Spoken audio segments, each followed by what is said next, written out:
The scrap metal business is simple. Customers can bring any type of items which contain metals. The items are then bought by the yard and paid for usually by the pound.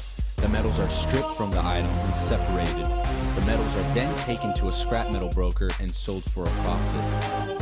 There are usually two different scales in a scrapyard. One is for mixed scrap, which is the biggest scale where the customer is paid for by the pound. The other scale is the non-ferrous scale, which is for metals such as copper and nickel, which are more valuable. The scale is smaller, therefore is able to calculate a more exact weight.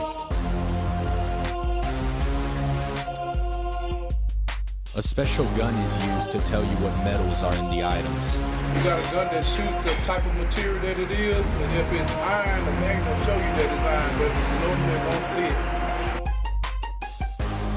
Outside, scrap is constantly being bought and crushed as long as customers keep bringing it in.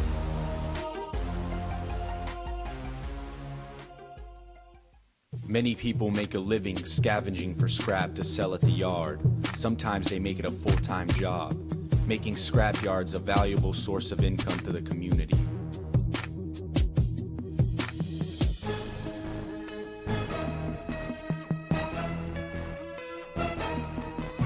To sell scrap, all you need is a valid ID and your fingerprint. The cashier then calculates the amount of money to be paid for scrap. Customers are given tickets which can be cashed or saved for later.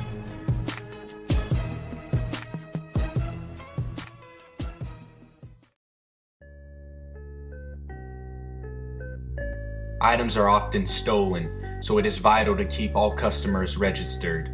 This is explained by owner George James. Tonight we have to go to our user menu here, and this data bank is called Leads Online. So we have to export to Leads Online, we transfer all our purchase information from that day to this data bank. It's in Dallas, but all police officers have access to it, and any other government agency who's looking for stolen property.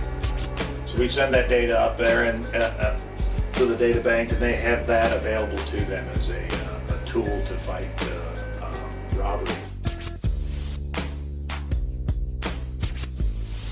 Since the scrap business often deals with large amounts of cash, safety against robbery is important. That is why the cashier is surrounded by bulletproof glass and bulletproof walls. We can't leave stuff out here because they'll climb over the fence and steal it. The scrap is then sold to companies and used to build roads, buildings, or anything that needs raw metal materials. Maybe someday the metal will then be returned to a yard again.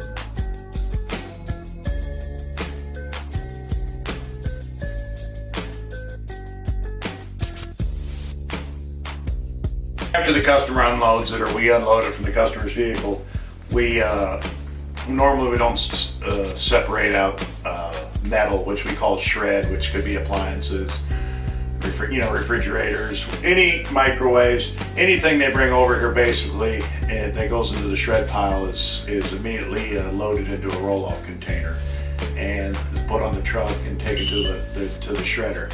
There are two shredders in town, one being from Derrishford and the other from Texas Port Recycling, which is David Joseph, which is the largest wholesale scrap dealer in the world. And from there, the shreddables, as they're called, are put into the shredder and ground up into small chips of steel. And from there, they're either barged off from the side or sent out by train car. But usually they're put in large ocean-going barges and taken to various mills around the country or around the world. Overall, scrap yards are an important part of the community. They provide people jobs, a source of income, and they help save natural resources. So next time you have something you want to throw away, take it to a scrap yard. You might make some decent money, and you will be helping the environment.